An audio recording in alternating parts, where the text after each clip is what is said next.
Merci de rester à notre compagnie. C'est la seconde partie de New World Forum. Nous allons parler cette fois-ci de démocratie et de justice. Peut-il y avoir une démocratie viable et équitable sans une justice efficace et effective? La question à nos invités, le professeur Komi Olu, professeur agrégé de droit à l'Université de Lomé. Merci de rester avec nous, professeur Olu. Kouvo Kassere Afosabi, enseignant-chercheur lui aussi à l'Université de Lomé, département de droit.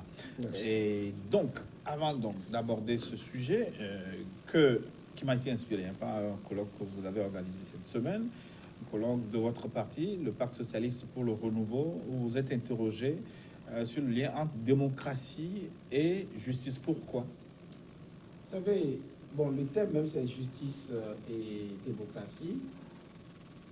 Lorsque vous regardez le contexte actuel dans notre pays, et on peut dire que nous traversons plus ou moins une crise politique depuis longtemps. Et nous sommes à la recherche, si vous voulez, d'un état de droit, un système dans lequel la démocratie fonctionnerait. Mais quel doit être le rôle de la justice dans ce système? Et c'est une question d'actualité peut-être aussi dans d'autres pays. Et il y a des éléments qui interrogent. Je donne un exemple qui ne concerne pas notre pays. Il n'y a pas longtemps, dans un pays africain, un jeune étudiant avait été poursuivi pour apologie du terrorisme.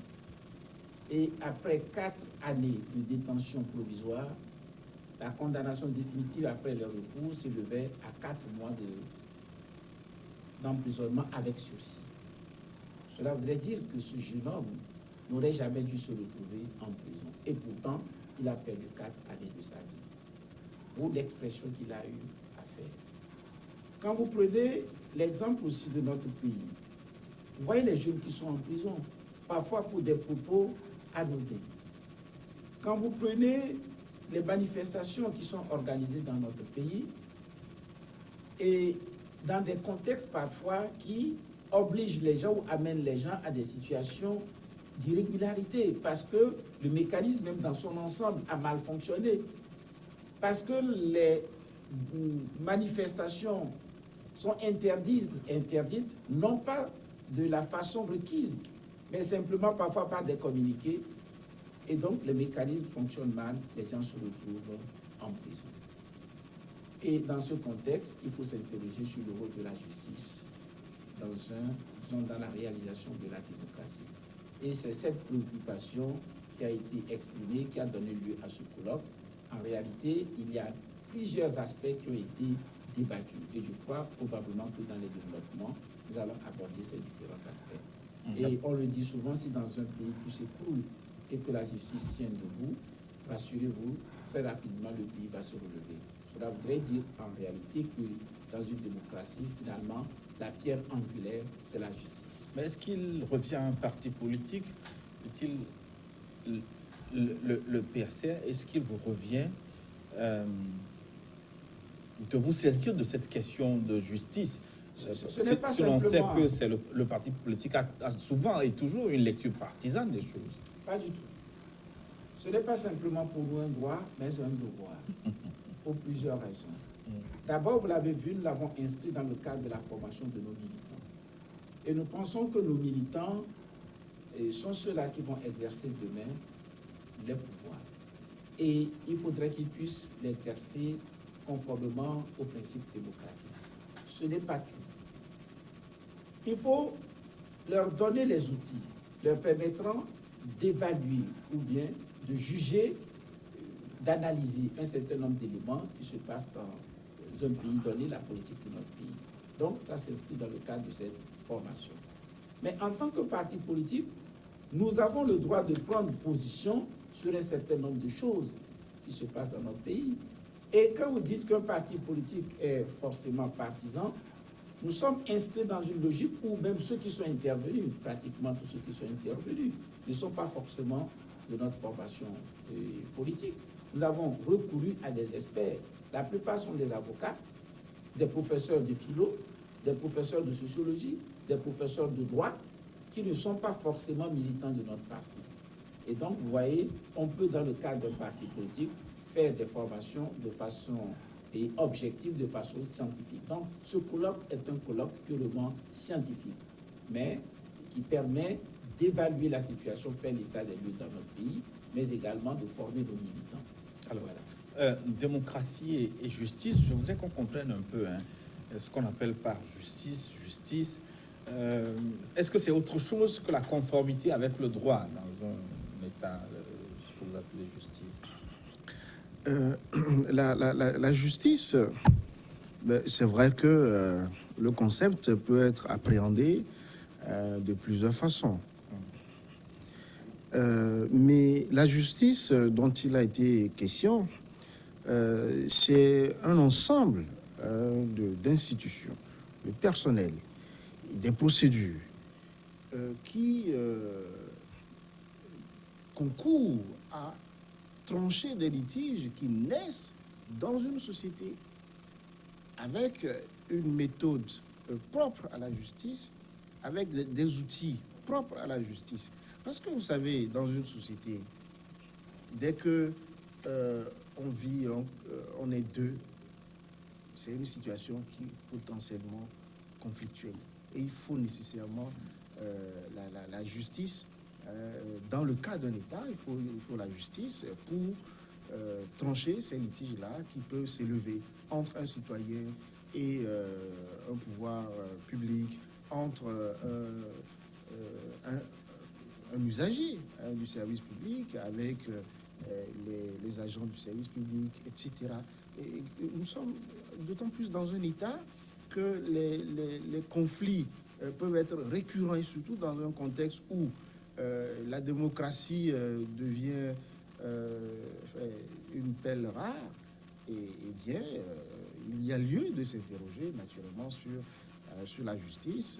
C'est donc cet ensemble de personnel, de procédures, etc., pour trancher convenablement les litiges et éviter que cela ne dégénère sur autre chose.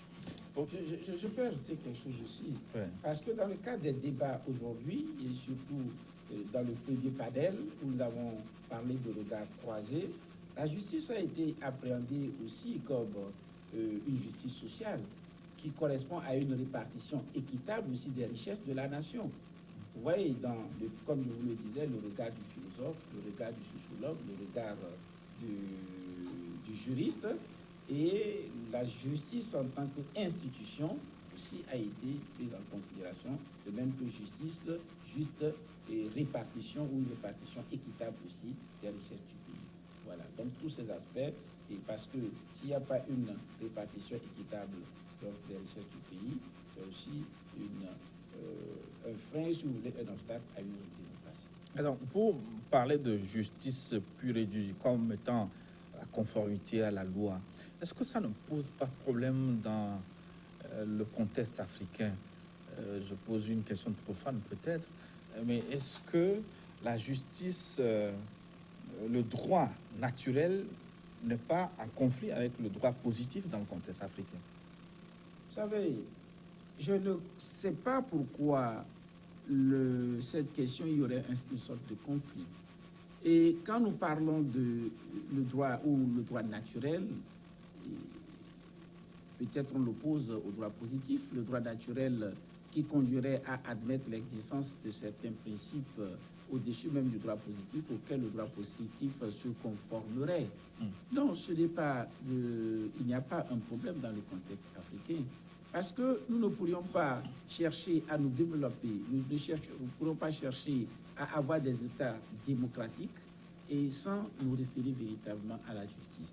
Quand vous dites la conformité donc, de la pratique aux lois, et ma conviction c'est que on ne peut obtenir un développement en dehors du droit. Parce que si vous voulez rester en marge du droit, si vous ne voulez pas respecter les règles que vous-même vous avez mises en place, bien évidemment, c'est que vous renoncez aux valeurs. Mais est-ce qu'il faut respecter le droit quand le droit n'est pas droit? Voilà. Ça, c'est un autre problème relativement à la loi illégitime ou aux règles qui ne sont pas légitimes. Il y a des théories en la matière. Il y a des situations dans lesquelles des juristes ont prôné la résistance à la loi illégitime ou peut-être à la loi injuste, et d'autres tendances qui pensent que si nous respectons nos lois parce qu'elles sont justes, alors nous les respectons du mauvais côté, en réalité. Mais personnellement, je crois qu'il y a des situations dans lesquelles il faut dire non à la loi. Et parce que cette loi n'est pas conforme, en réalité, à l'intérêt général. Oui, mais de votre point de vue, justement. Oui, mais vous savez, très souvent, et dans les amphis, on rappelle souvent la théorie de Jean-Jacques Rousseau qui dit que la loi, expression de la volonté générale, elle est infaillible. Mais aujourd'hui, on se rend bien compte que la loi n'est pas tout à fait l'expression de la volonté générale. Si la loi est votée à une majorité simple au Parlement, mais la loi est l'instrument politique d'un parti au pouvoir. Et de ce point de vue, la loi peut être oppressive. Et vous savez, des théories ont été avancées pour combattre justement ces mécanismes qui viseraient à limiter un tant soit peu la loi. Mais finalement, si on a aujourd'hui le contrôle de constitutionnalité de la loi, c'est la preuve que la loi peut à un moment donné être oppressive. Et si la loi est oppressive, en réalité, elle nous saurait, disons, produire des effets dans l'ordre juridique.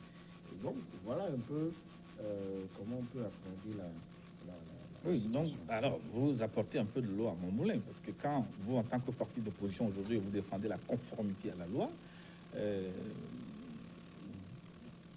ça me pose un problème. Au lieu, peut-être, d'évoquer la possibilité de revoir de fond en comble le corpus législatif, les lois que nous avons, les revisiter pour les mettre au goût du jour, avant de voir peut-être comment il faut les appliquer, comment il faut appeler à son respect. Peut-être que nous ne nous comprenons pas. Ouais.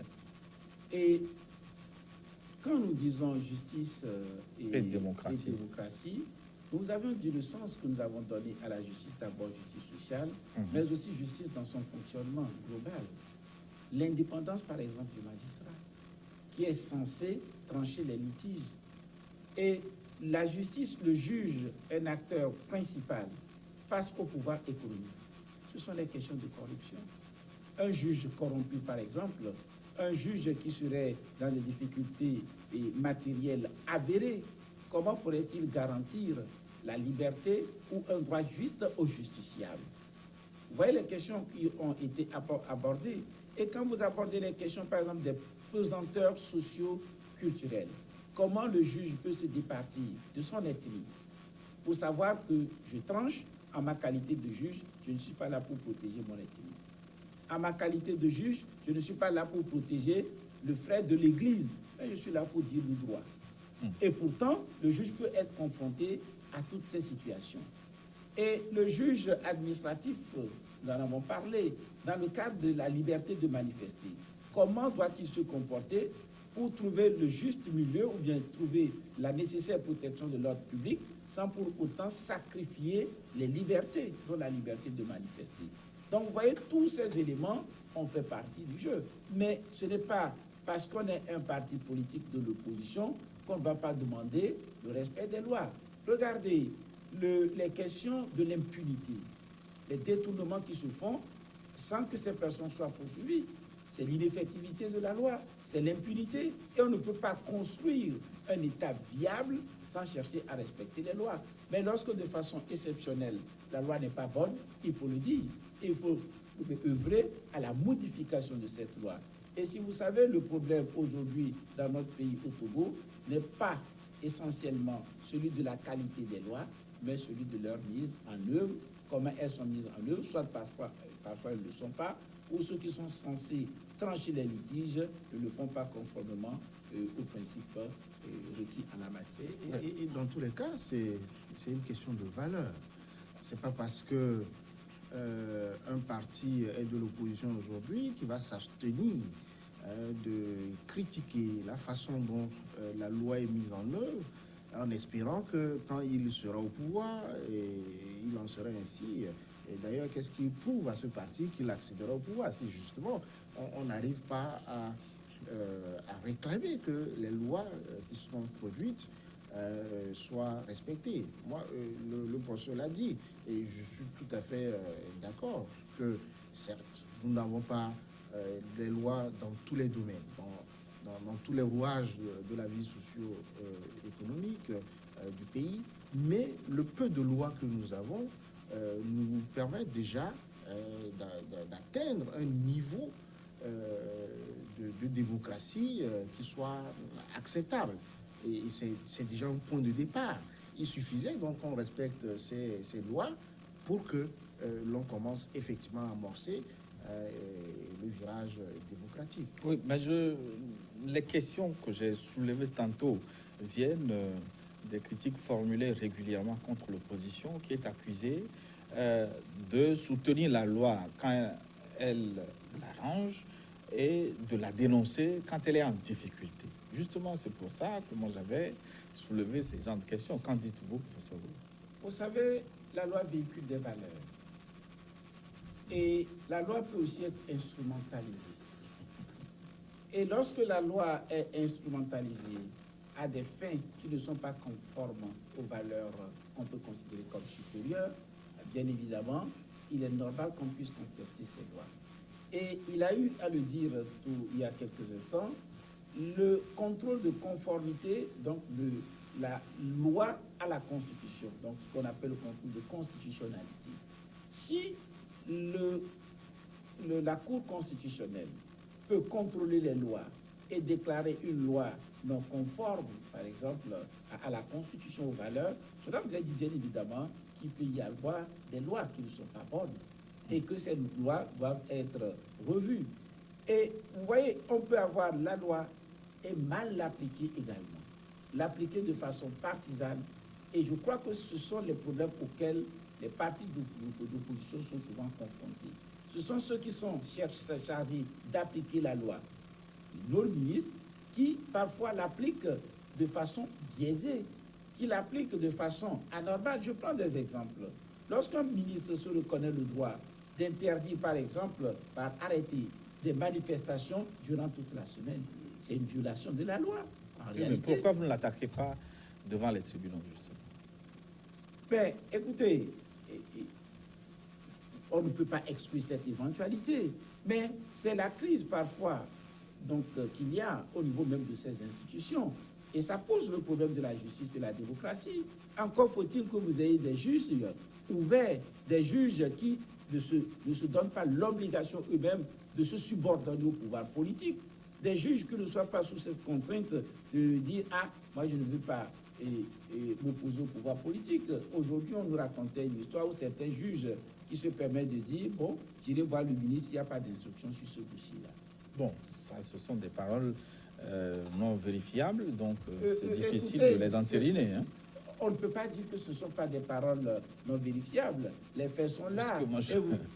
Les faits sont là parfois où vous voyez dans certains dossiers, on doit appeler le ministre pour savoir ce qu'il convient de faire. De mon siège ici, il est difficile à moi de savoir ce que le juge dit, il ne dit pas.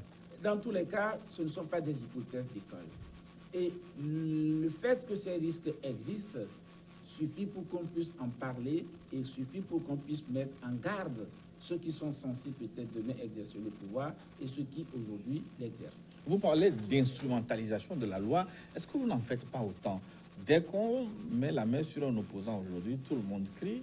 La première ligne de défense, c'est que c'est un procès politique. Ça s'est passé dans beaucoup de pays, au Togo, au Bénin, au Sénégal. Sébastien Djavon crie à l'eau sur le baudet, comme quoi il est accusé à tort, qu'on utilise un outil politique contre lui. Macky Sall au Sénégal, le maire de Dakar, etc. On peut multiplier les exemples. Oui, c'est vrai que la casquette d'opposant démocratique ou d'opposant politique ou de défenseur des droits de l'homme ne doit pas être un blanc-seing pour pouvoir commettre des crimes, etc. Mais vous ne vous posez pas la question de savoir pourquoi toutes les fois que des questions sensibles, ou en tout cas de haute importance politique, sont mises en jeu dans le cadre de la justice, on voit de manière flagrante que le droit n'est pas dit. Et vous voyez, quand on parle des... le droit, si on applique le droit tel qu'il le faut, en tout cas comme il le faut, avec la hauteur nécessaire, mais on n'aurait pas de problème. Si on dit, par exemple, qu'un fait est prescrit, ça veut dire que ce fait-là ne peut plus donner lieu à une sanction. C'est un exemple que je prends. Le procès à Gbagbo a montré ça. Mais si, alors que cette prescription est établie, c'est devenu un fait. On ne peut pas réécrire les faits. La prescription est établie. Pourquoi on peut poursuivre le procès et condamner l'interpellé? Donc là, ça pose véritablement, parfois ça amène à s'interroger sur la crédibilité de la justice. Et justement, il est important de le faire.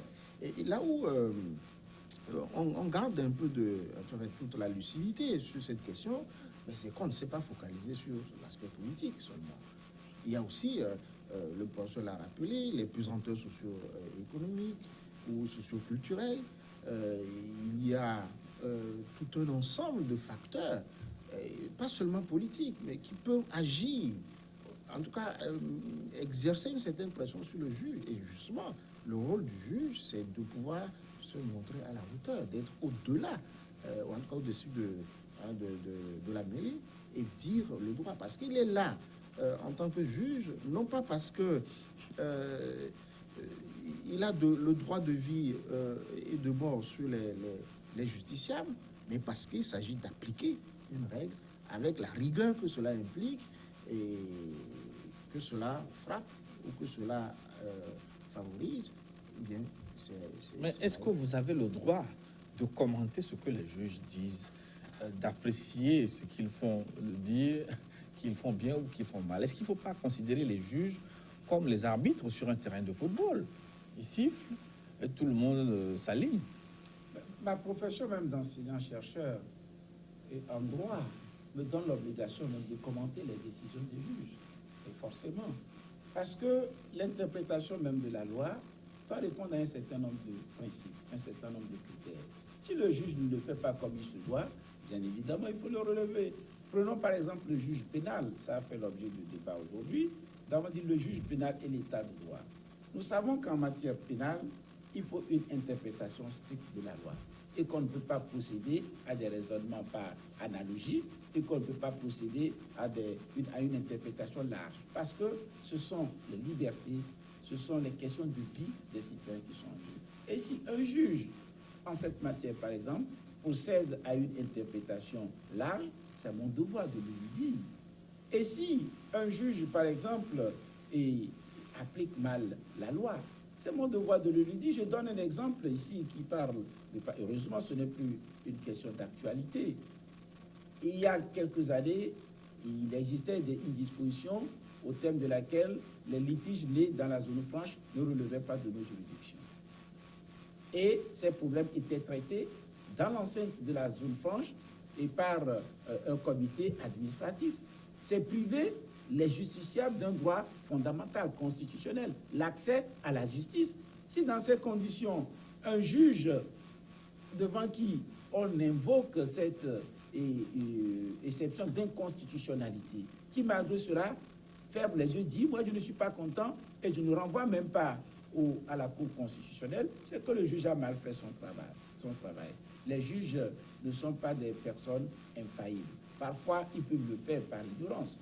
Et c'est justement pour cette raison que les commentaires que les enseignants ou les juristes font des décisions conduisent parfois les juges à modifier leur jurisprudence. Oui, mais les professeurs, les enseignants ne sont pas non plus des êtres infaillibles. La preuve, si nous prenons une décision de justice qu'on envoie à vous, enseignants de droit de l'Université de Lomé, aujourd'hui, je ne suis pas sûr qu'on aurait copie conforme. Oui, ce que vous dites est vrai.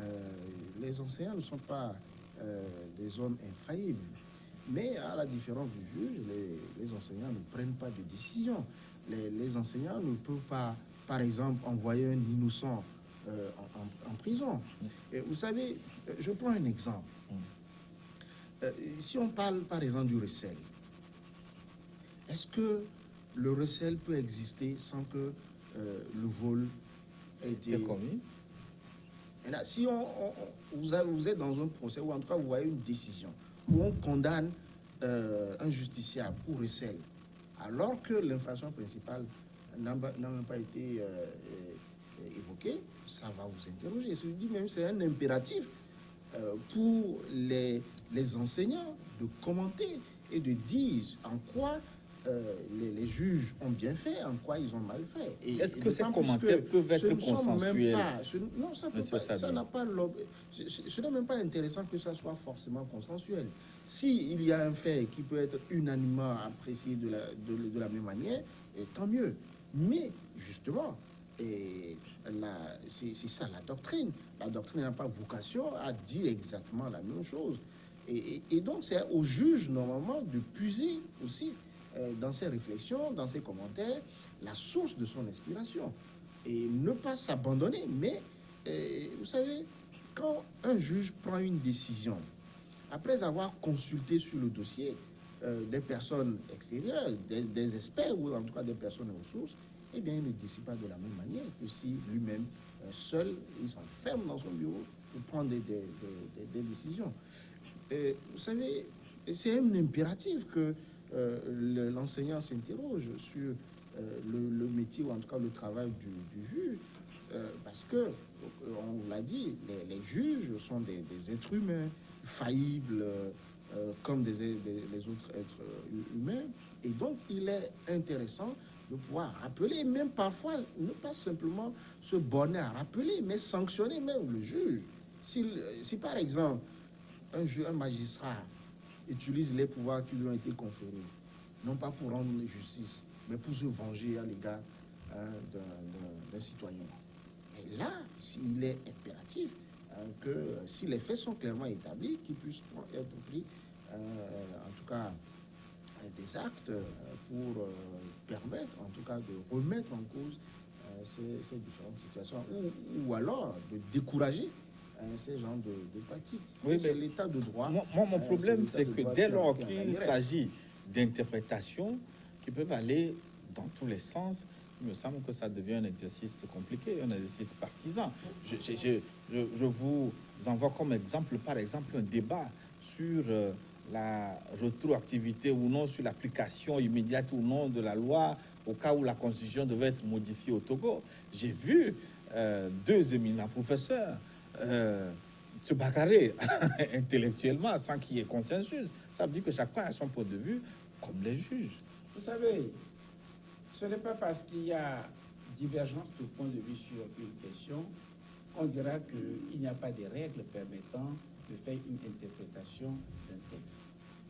Et il existe des mécanismes et des règles d'interprétation. Il se peut que sur certains aspects, il y ait des divergences.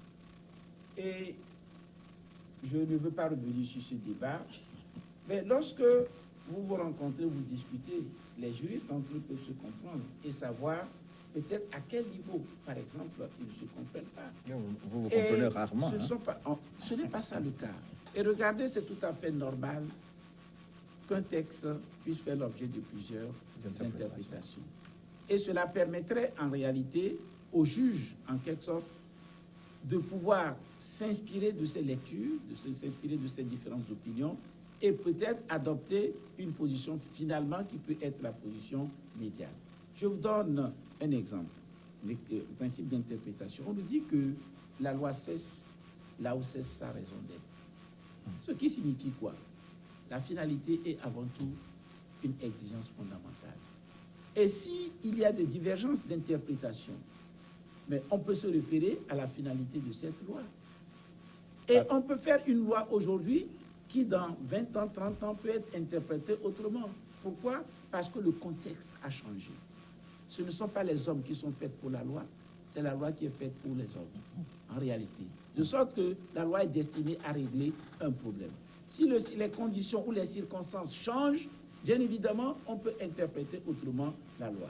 Et la loi n'est pas une formule incantatoire. Lorsque vous l'interprétez, vous l'évaluez, vous évaluez sa pertinence par rapport aux conséquences pratiques auxquelles vous aboutissez aussi.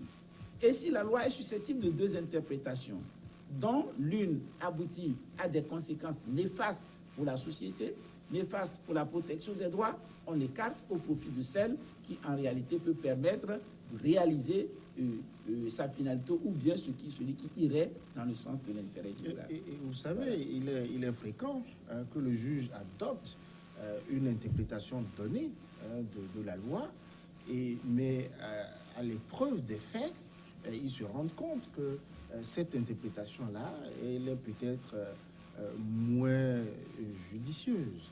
Et il va changer d'opposition, il va changer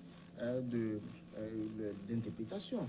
Et ça, c'est fondamental qu'il puisse y avoir ces différentes analyses pour que le juge puisse adopter une interprétation qui soit raisonnable.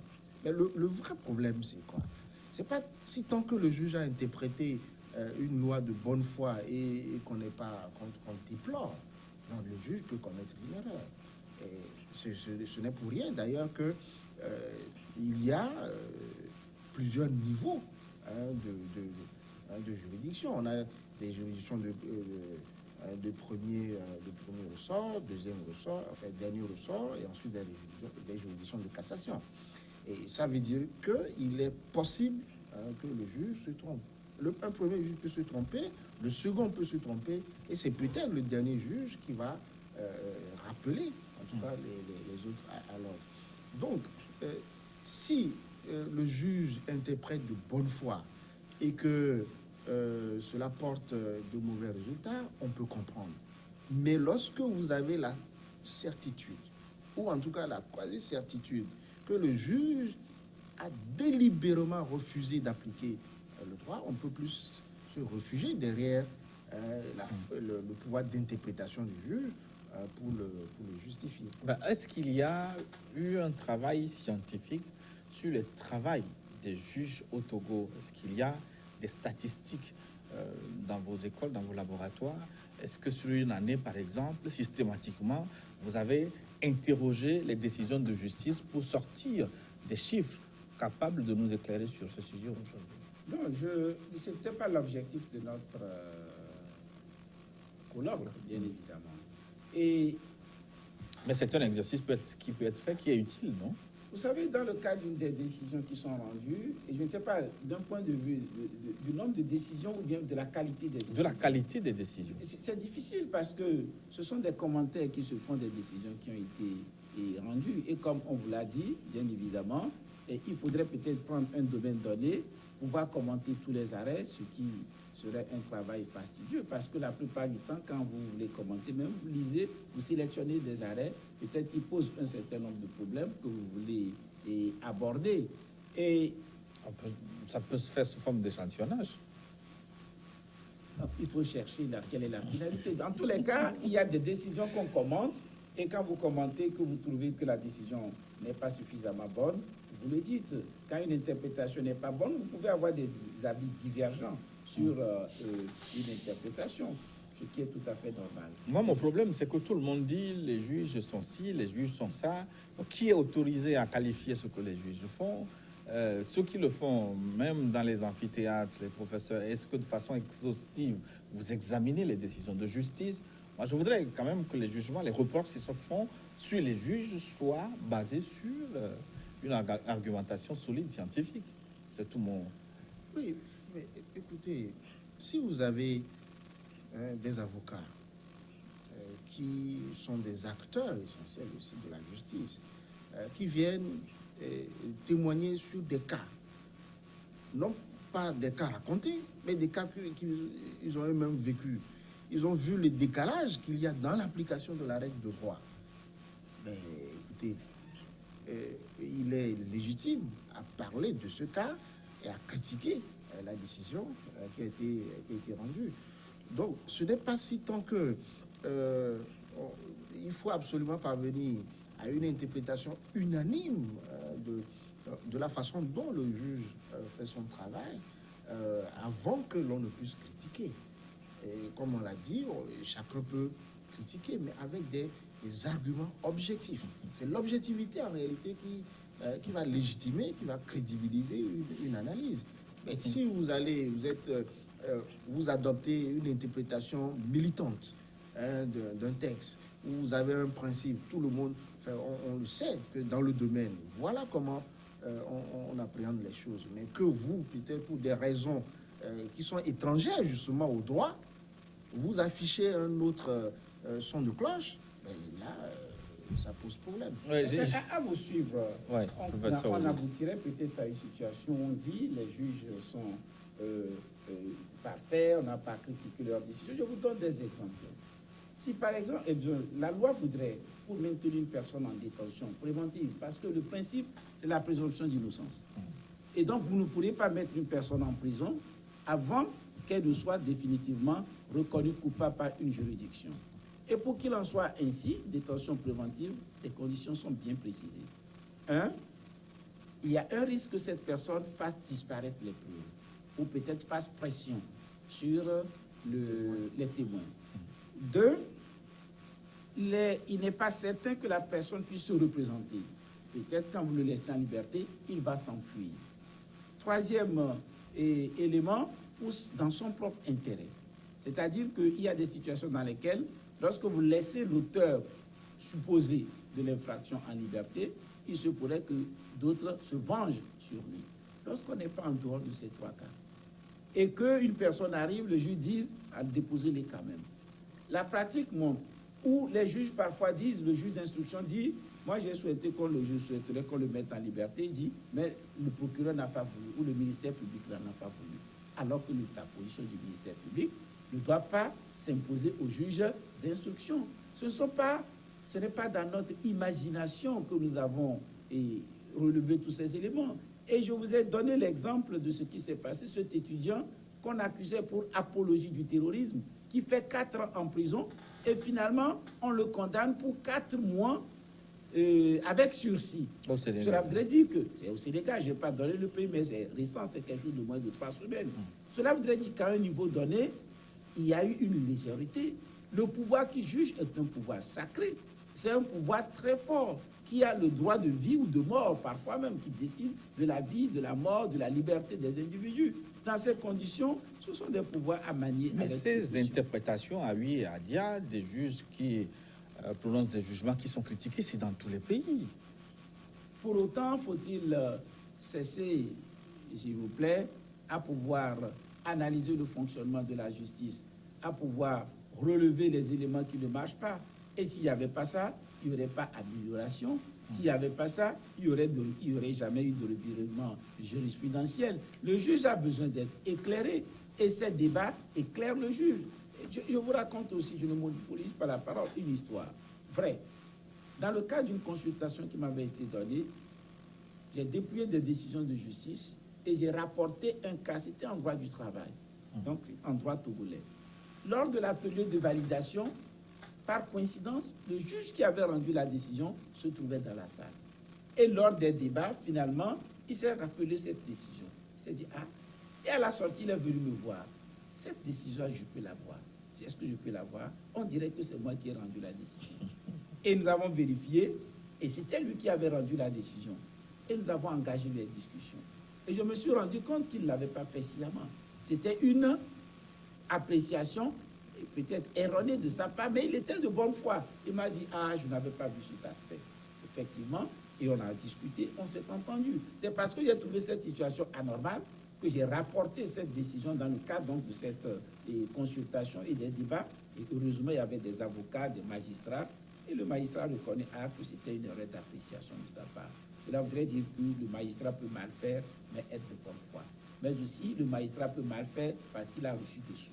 Le magistrat peut mal faire par devoir de reconnaissance, parce qu'au moment de son recrutement, quelqu'un l'a appuyé. Le magistrat peut mal faire parce qu'il attend du pouvoir politique une promotion. Donc, tous ces éléments doivent être examinés, débattus dans l'intérêt de la société.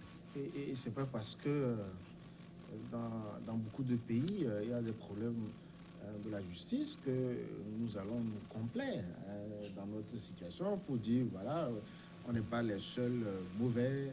Non, on cherche, il y a toujours une aspiration à mieux faire qui doit habiter chacun d'entre nous. Et cette aspiration conduit justement à s'interroger, même à se remettre en cause périodiquement pour savoir si ce qu'on a l'habitude de faire pendant longtemps, est-ce qu'on ne pourrait pas mieux faire.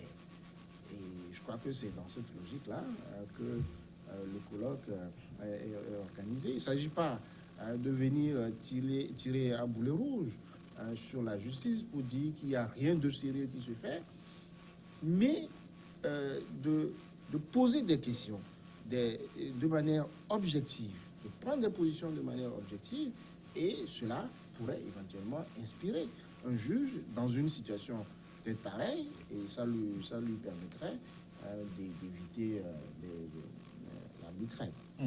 Un des problèmes de la justice en démocratie aussi, c'est l'accès à la justice. Est-ce que le taux d'accès à la justice n'est pas très faible dans nos différents pays africains? Je crois que cette question a été également abordée aujourd'hui.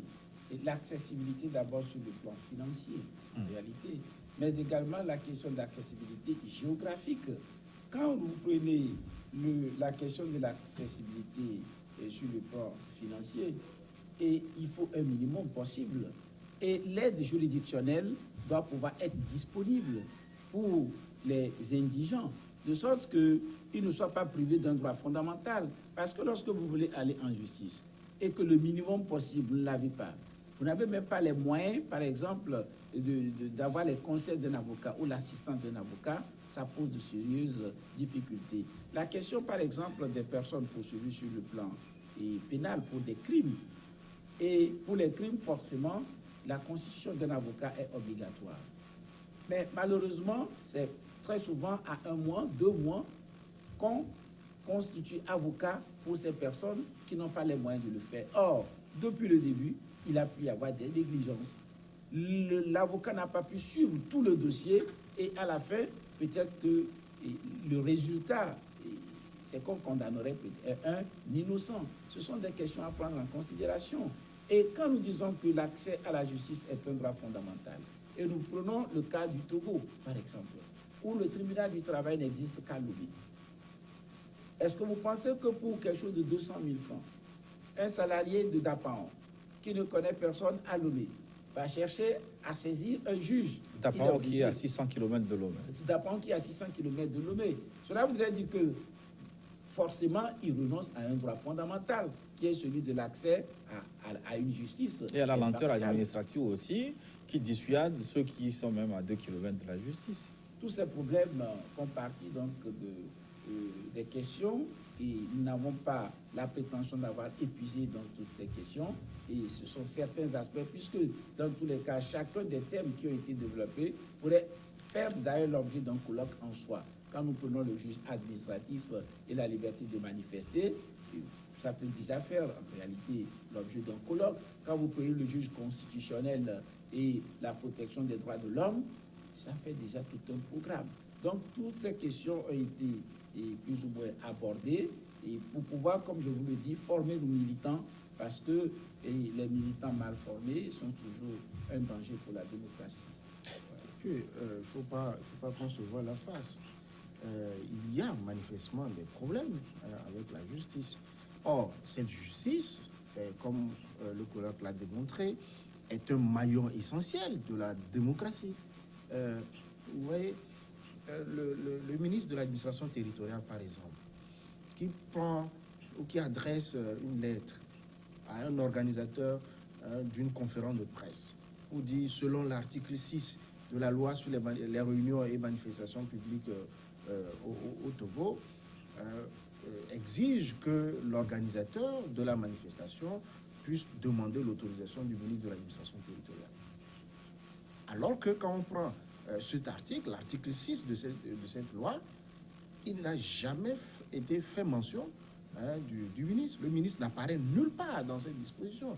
Ça veut dire que c'est une décision qui est prise sans aucun fondement. Mais on a pu empêcher la conférence de presse, et on a basculé dans une certaine mesure dans un régime d'autorisation. Or, nous sommes normalement dans un régime d'information. C'est pour ça que il faut nécessairement un juge. C'est le juge qui va pouvoir apprécier et dire que cette décision-là parce que c'est une véritable décision, peu importe le support. Ça peut être un communiqué, ça peut être une circulaire, ça peut être une lettre, mais à partir du moment où c'est une décision, eh bien, le juge administratif est en mesure d'annuler cette décision parce qu'elle n'est assise sur aucune disposition de la loi, et puis, manifestement, elle va au-delà. Parce qu'avant de pouvoir agir, surtout en matière de liberté de manifester, il faut d'abord disposer des pouvoirs de police administrative. Et ce ne sont pas toutes les autorités, ce ne sont pas tous les ministres les ministres ne disposent pas de pouvoirs de police administrative. Quand on engage souvent la discussion, on nous dit non, au Togo, les ministres disposent d'un pouvoir de police administrative. Mais qu'on me dise, sur la base de quel texte? Quel est le texte qui confère ce pouvoir ces attributions de police administrative?